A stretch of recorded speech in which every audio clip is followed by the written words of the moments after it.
Second Mothers, I am here at the Field Retreat in Maryland. This is Jamie Finn's wonderful retreat for foster and adoptive moms. We have over 300 women here this weekend, and we're having fellowship time together, and that gives me an opportunity to spend time with other amazing second mothers like my dear friend Liz Occipinti. Liz is the founder and CEO of a ministry in New Jersey called Miriam's Heart, and they advocate within the foster care system. They support families that are fostering and adopting, and I was so excited to talk to her today because she's an expert on all things foster care. She just finished her master's degree in child and adolescent psychology. Chad? CAD, yeah. CAD. Developmental psychology. And I wanted her to share with us some of the trends that we're seeing in foster care in the U.S. With the last couple of years that we've all been through with COVID. So I know there's a million things we could talk about. True. We've been talking about. But so we have been in COVID. We've been in the pandemic. Things have been very different. How are you seeing the pandemic with your experience with foster families as we're now sort of coming out of it? What are we emerging into, and what are we seeing with what's happening? Because a lot of the women in this community are fostering, or they're planning to foster, or they have children in their homes that they're waiting for court dates. So since you have sort of a macro view, what are you seeing? So I would say a couple things. When you think about the trends in the numbers, and this is just generally speaking because I'm not a statistician, but she's good. There are some things that are, to me, concerning. I think there was an attempt over the past few years to rectify wrongs that needed to be rectified. And so there was a big pendulum shift, probably before COVID, but definitely as a result of COVID, there was a pendulum shift to reunify children to their biological families, which on its face is a good thing. And I think all agree, whether you're a foster or adoptive parent, ideally you would want a child with their family of origin, with what I would call their first family. My concern, right. So I guess my concern would be that I'm noticing a trend among families reaching to me in New Jersey, and I suspect that this would be a national concern, that our attempt to do that is probably not rooted in establishing a stability maybe there, and that COVID has really resulted in less people having eyes on our children. So less, the top 3 reporters of child abuse, let me back up. The top 3 reporters are schools, the police, and hospitals. So we can all agree that over the past 2 years. Kids haven't been in schools. Right. Hospitals have been overwhelmed with COVID. Right. So kids aren't going to the ER because you can't even get in the ER. Right. So that leaves the burden on the police, who are stressed, understaffed, overwhelmed. Correct. And they're dealing with all the other things. So the eyeballs on the kids have not been there. No. Okay. So the numbers, the numbers of reported children entering the system seem to have kind of dipped, right? Which people would think maybe on its face is a good thing. But to me, that is concerning, because then I think the numbers probably don't accurately measure what's actually going on in homes. Is there really less abuse or neglect, or are we really just not seeing it because of the pandemic? Correct. And the reality is that something like a global pandemic would historically, if history was our guide, historically things like food insecurity and job loss and a global pandemic would have epic effects on the lives and safety of our kids. So even though the numbers might look like there's less reported incidents or there's less kids in foster care, fair-minded people have to start asking questions. And there's been a lot of media starting to point this way. There was recently something on 60 Minutes about a guidance counselor in Texas who had thousands of students missing during the pandemic, Oh my and she gosh. was going through Like, the woods. didn't come back from school? Yeah. Didn't come back to There school? were kids homeless. She was going through Oh the my woods finding gosh. kids living in tents. So Ooh, I just got chills. so Ugh. yeah, so we can, you know, in fairness, you know, there's a lot of people trying to do a lot of good, but there are some concerns. Specifically, I can speak to Jersey and say that you know, the calls were dipped, but there's just some challenges that I have just looking at. So the push has been to reunification because, of course, the workers in the system, they still have the pressure of resolving the case. Yes. And I understand that there's, because we had the Family First Law, there's even more of an emphasis on the workers, on the system, of getting the child placed in the family of origin, in the first family. So all the pressure has been put to bear there in a good way, because we had kids taken into care just because of poverty or things that could be addressed, like not having a bed or something that's, you know, easy to fix that we see other ministries addressing. But you have shared about this idea that we have one set of parenting standards for folks who are doing adoption and foster care, what they have to go through for licensing, and to uphold the standard of what is the parenting standard for receiving the child in your home. And then you've said, in what you're seeing in your work, there's a different parenting standard being applied by the courts for the biological family. Can you explain that whole issue of the confusion with that? I can try. So it is confusing because there isn't a standard really being applied, meaning there's not a universal standard, and that's something that I'm pretty passionate about. As a foster parent, there are requirements placed on myself and my family pertaining to every domain of our lives, from our water heater temperature to our TVs being tethered. All of these are good things. They're safety measures that you put in place, and we're home studied to ensure that when we care for a child, that child is in a safe environment. And part of that has to do with like the legalities of things, and that's where it gets tricky. So when a child is in your care as a foster parent, the state is actually the guardian, and we are like by proxy, you know, they're making sure that we're safe by proxy.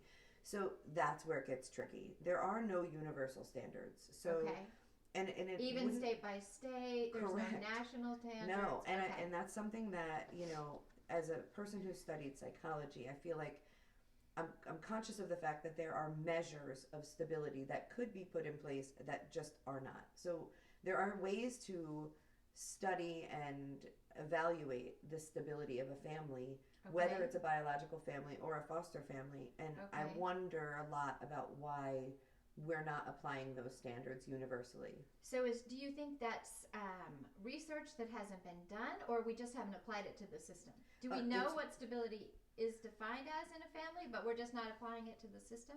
I think there are ways that the research has been done, and there are ways to measure, just like you could measure an IQ test, you know, whether people agree on the nitty gritty of is this stability or is that. I think fair thinking people would say, you know, having a job or a means of providing for a child, there's just ways that you can start to say these are things that should be in place, or a method to provide for the basic, you know, physical, social, emotional needs of a child. These are, you know, things that I think could be put in place in fairness, and not being extreme, but in fairness to what's best for a child. Yeah. I've heard a lot of stories about like really extreme measures on behalf of the system to try to protect children in foster homes, but then at the same time making huge accommodation for biofamilies that sometimes result in children going back to homes that are not safe. I read one heartbreaking account of a worker who had just reunified a child in a home that just seemed, you know, so unfit, but this is what she had been ordered to do. And my heart always goes to the child, and what the child is experiencing. And I know every child wants to be with their biological family, but aren't we seeing a trend now I hear this anecdotally, of kids going back to family, back into care, now that we have longer data, aren't we also seeing that? Yeah, so there's two challenges, right? The first being every time a kid is bounced back and forth, we're re-traumatizing them, right? So every time a kid is moved, it's a new trauma. Yes. Even if it's with a good intention, it's a new trauma. So that's problem number one, right? Okay. But problem number two is that there is a long researched issue of intergenerational transmission of kids, and grandparents and mom and dad, everybody generationally being in foster care. Or grandma, yes. And so, and then on top of that, third problem is if you have intergenerational issues of a lack of permanency, then you also have intergenerational issues of healthy attachment. So now we're perpetuating unhealthy attachment generationally. And that none of the things that I see right now in the trends that I'm seeing, none of them are addressing that. And so it's sort of this Band-Aid approach that's not necessarily being thoughtfully and wisely done. And it challenges me to just wonder about that next generation of kids. Now we're 4 generations or 5 generations where there's a normalized, I never had permanency. Well, that's just not acceptable. It's not acceptable.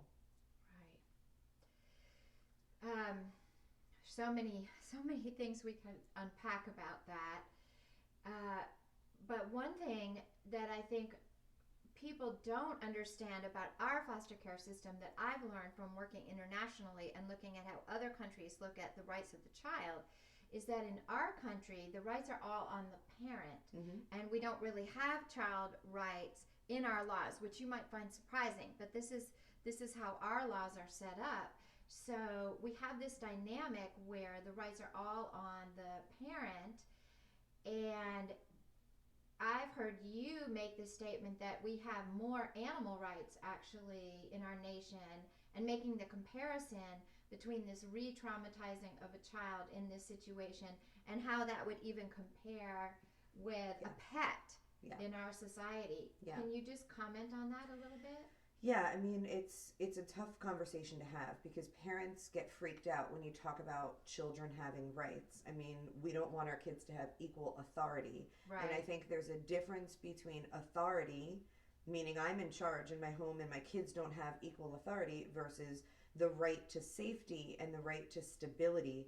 And somehow we have this common sense gap in our laws. And there's absolutely unequivocally, like if someone was to abuse an animal or a pet, they would lose that pet. And people are not pets. I'm not making any kind of analogy about people and animals being equal. And I know there's a lot of sensitivity in the adoption and foster world around that, and the use of the word adoption with regard to an animal. I don't like when we say adoption all animals, of that said, but that's another subject. It is a fair conversation to have, in that I have had cases that I am personally aware of, that I personally cared for children who were infants entering the foster care system with multiple broken bones, and none of the adults in that home charged with child abuse.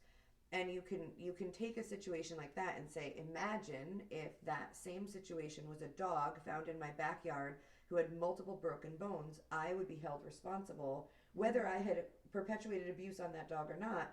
I would be held responsible for the abuse that happened on my watch. And I think that is the thing itself that our laws need to kind of catch up. I think our laws are honestly about a decade behind.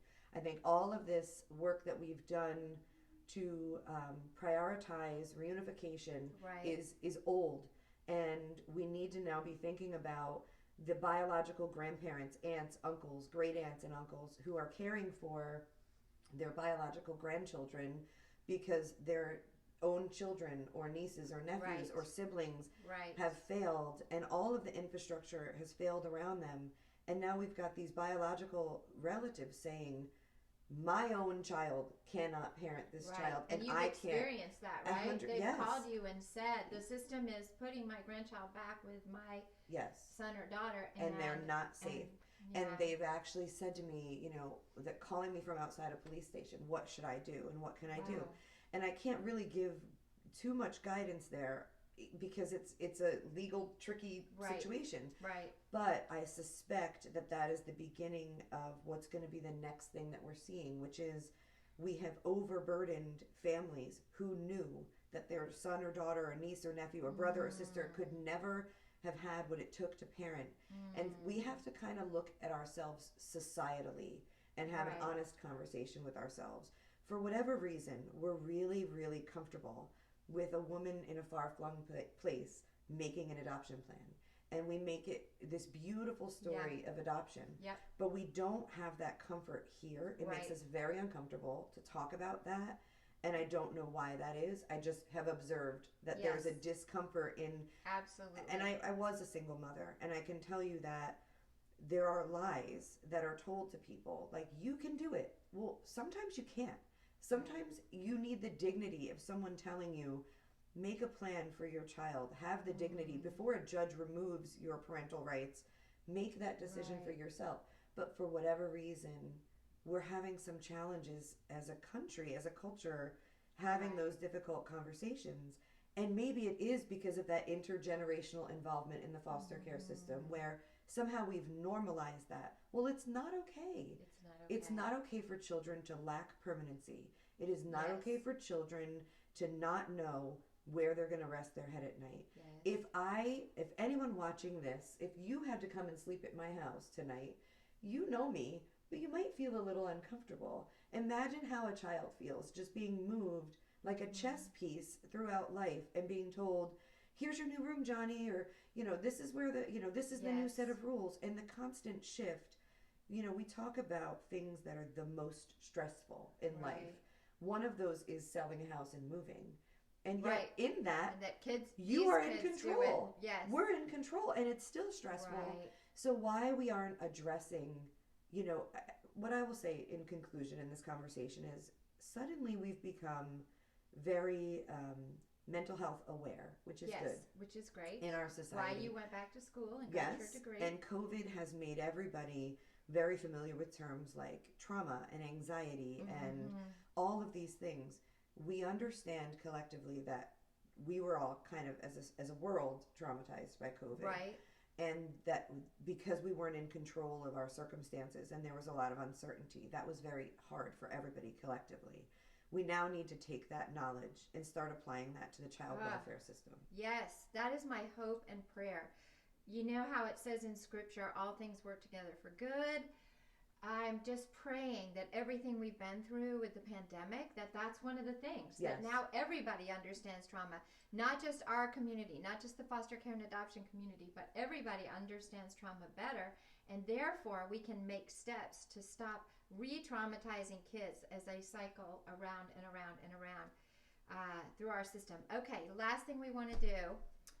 Liz wrote this beautiful book, The Adventures of Tiger Lily, for her daughter, Yes. Lily. So tell us about the book. Yeah.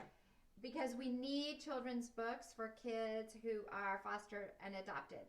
Yeah. So this is what I would describe as a love letter to Lily. And piggybacking on what you were just saying about trauma, we've all become trauma competent, but what I've spent a lot of time studying is actually resilience and resiliency and overcoming trauma. One of the cornerstones of resiliency is actually having bad things having happened in your life. Yes. And So you have building if you up. are watching this and you have gone through trauma, which probably all of us in fairness have to some extent, you have a greater capacity for resilience than if you hadn't in the first place. And that's just part of the divine way that God has knitted our brains together and our bodies, that we can take difficult things and we can turn them into beautiful things like resilience and being able to overcome difficulty. So this book is a simple book that is aimed at helping young children to find things about themselves that they can overcome the difficult things in their life with. It's meant to be sensory simple. Yes, it's sensory intentionally simple. very simple. I've had people tell me that their kids are coloring it in. It's black and white. It's intentionally made so that little ones can make it their own. Yes. And I love that. I want them to feel that they can identify for themselves things Coloring about themselves instructions in that the back. make them feel special. You know, Yes, and I that's love the that. purpose of the book. My daughter went through some difficulty in her early years, and she's just a resilient and brilliant young lady who took the little small things in her life and turned them into strengths. And it's really a love letter to her and to all the kids out there who've gone through difficult starts. It's not what you deserve, right? You deserved to feel safe and held and loved from the moment that you were born. We all deserve to feel safe and held and loved every day of our lives, but this world is not our home. So this book is sort of a love letter to those of you who are raising little ones out there and the little ones out there that are trying to figure out the things about them that will help them to become strong and resilient. That's awesome. And you can get it on Amazon. Yes. The Adventures of Tiger Lily. The Adventures of Tiger Lily. Thank you, sweetie. Love you. Love you too. You're awesome. I'm so glad you're out there. Hey. Keep it up, girl. Keep it up. All right. Bless you, second moms. Woo.